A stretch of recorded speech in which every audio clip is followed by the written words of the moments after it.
Bonjour à toutes et à tous, je m'appelle Sonia Moji, je suis médium et chamane et aujourd'hui je vous propose un nouveau type de contenu, à savoir une analyse tarologique et numérologique des mois en cours que vous pourrez donc retrouver tous les mois si ça vous plaît. On commence tout de suite avec octobre 2024.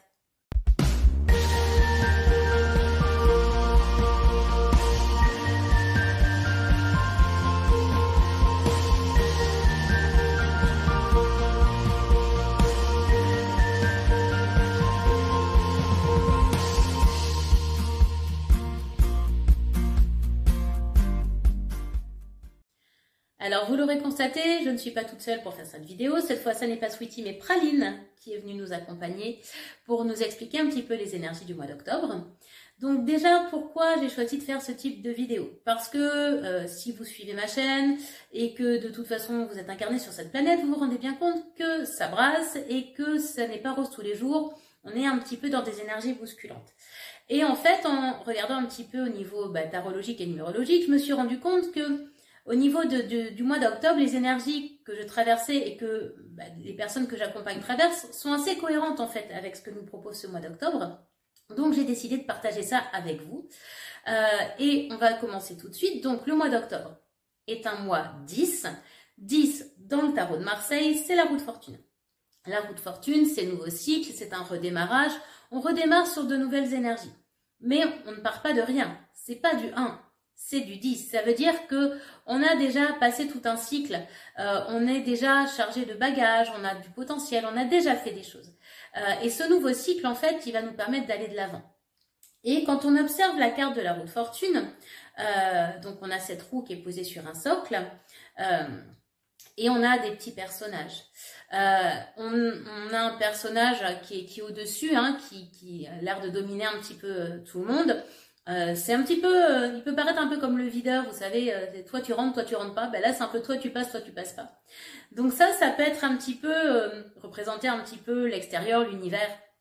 Et en gros on dit avec une roue de fortune, celui qui est en haut peut chuter et celui qui est en bas peut s'élever.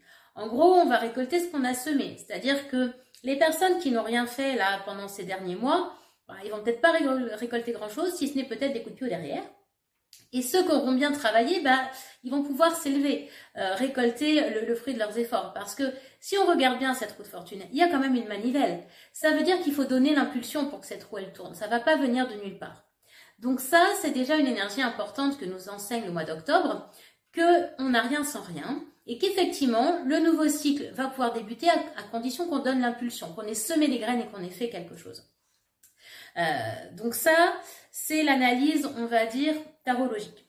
Au niveau numérologie, on réduit les nombres de 1 à 9, sauf pour les maîtres nombres qui sont 11, 22 et 33.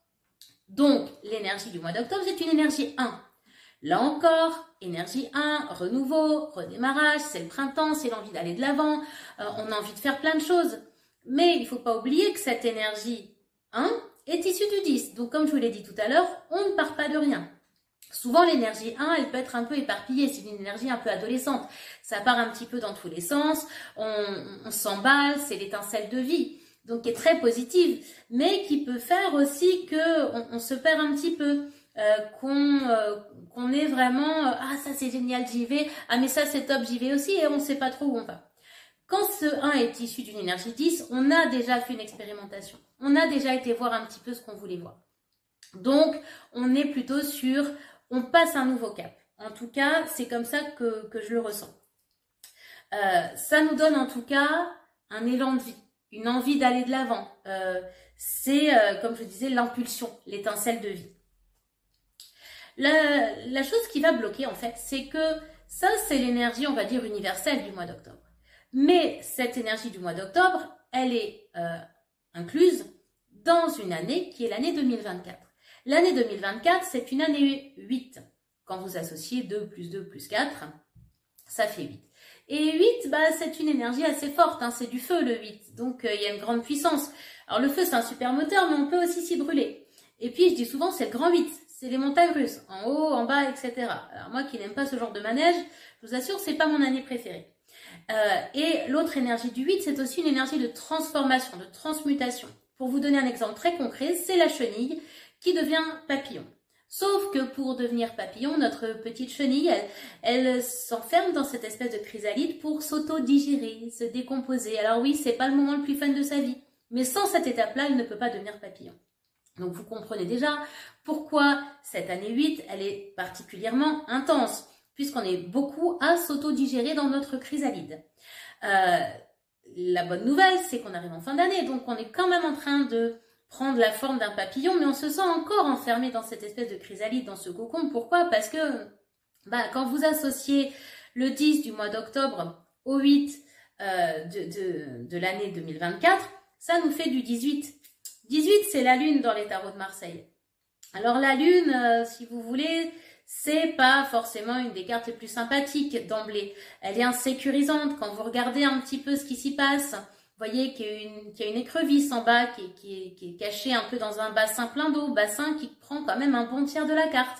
Il faut savoir que l'eau, c'est les émotions. Mais là, c'est la nuit avec la lune.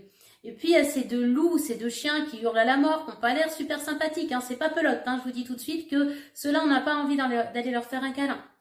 Quand on observe un petit peu mieux, dans ces deux tours, il y en a une qui est complètement fermée, complètement murée. Bref, tout est un peu insécurisant, onirique, on ne sait pas si on est dans le rêve ou la réalité. On ne sait pas si on est en sécurité ou si on ne l'est pas. Bref, c'est une carte où c'est un peu, on peut être un peu dans c'est une espèce de brouillard, un flou, quelquefois dans l'illusion. En tout cas, on est dans des eaux boueuses, dans des émotions pas très agréables. En général, avec la lune, on ne sait pas trop où on va. Mais notre lune, elle a aussi des côtés très sympathiques. La lune, c'est aussi la gestation. Dans cette espèce de bassin, c'est aussi la matrice, comme le ventre qui va accueillir le bébé. Donc là, en l'occurrence, il accueille une écrevisse qui n'est pas forcément très sympathique, parce que l'écrevisse, c'est pas un animal forcément toujours positif. Il pince, il se nourrit de déjections, il avance à reculons, bref. C'est pas l'animal, effectivement, qu'on a envie d'adopter tout de suite.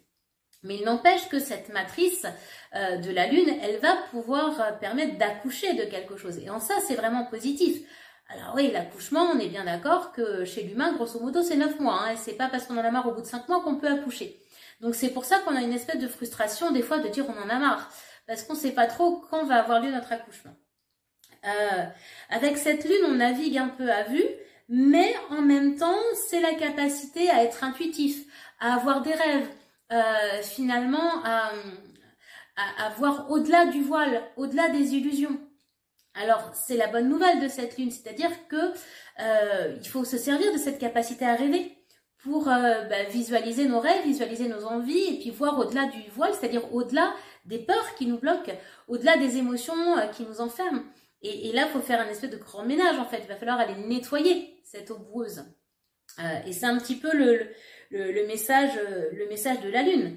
Et puis quand même, la lune, carte 18, prépare le 19. Et le 19, c'est quoi? C'est le soleil. Donc le soleil est une carte de joie, de rayonnement, de lumière. Donc on verra ça le mois prochain, si toutefois le format vous plaît. Si on va voir maintenant au niveau numérologique. 1 plus 8, pas besoin des doigts pour compter, ça fait 9. 9, c'est une énergie de fin, de bilan, qui est un petit peu lourde. C'est une énergie d'introspection. Si on l'associe à la carte du tarot correspondante, c'est l'ermite qui est dans la grotte. Alors oui, il s'enquiquine un peu dans sa grotte parce que il va faire son bilan, sa mise à jour, il a besoin d'être tout seul et puis il s'enferme un petit peu. Pourquoi? Parce qu'il doit digérer le 1, le 2, le 3, le 4, le 5, le 6, le 7 et le 8 qu'il a emmagasiné et faire le bilan de tout ce qu'il a appris, de tout ce potentiel-là. Donc c'est un peu lourd, ça prend du temps. Et puis il fait le bilan. Qu'est-ce que je veux? Qu'est-ce que je ne veux plus? Et là encore, il faut un petit peu de temps pour tout ça. C'est comme quand on trie son dressing, j'avais déjà fait le parallèle, il y a un moment où c'est le bazar parce qu'on enlève tout. Donc cette énergie 9, c'est une énergie, moi je l'appelle souvent l'énergie un peu déchetterie. On se libère de tout ce qui n'est pas juste et bon pour nous. Mais on prépare du neuf, du renouveau et de la nouveauté. Donc on va préparer cette énergie 10 que déjà nous enseigne ce mois d'octobre. En gros, si vous voulez, on est le derrière entre deux chaises dans ce mois d'octobre 2024. On est à la fois poussé par ces espèces d'énergies viscérales qui ont envie d'aller de l'avant, qui ont envie d'un renouveau, qui ont envie d'un redémarrage, d'une nouvelle vie, de nouvelles choses, de changements en fait. on est nombreux à avoir envie d'un nouveau départ, que ce soit d'un déménagement, d'un nouveau départ professionnel, d'un nouveau départ affectif, voire tout ensemble. Mais on a envie d'autre chose, beaucoup plus légère. On a envie de sortir de la grotte de l'ermite et d'être en pleine lumière, c'est-à-dire être aussi dans ce soleil qui est annoncé pour le mois de novembre. Là, on a envie de ça. Et pourtant, cette énergie, elle est freinée puisque ce mois d'octobre, il s'inscrit dans l'année 2024 et qui nous dit, non, on est encore dans du neuf, on est encore dans du nettoyage, on est encore dans... je dois faire le bilan et me libérer de tout ce qui n'est pas juste et bon pour moi. Donc, le derrière entre deux chaises, c'est pas confortable.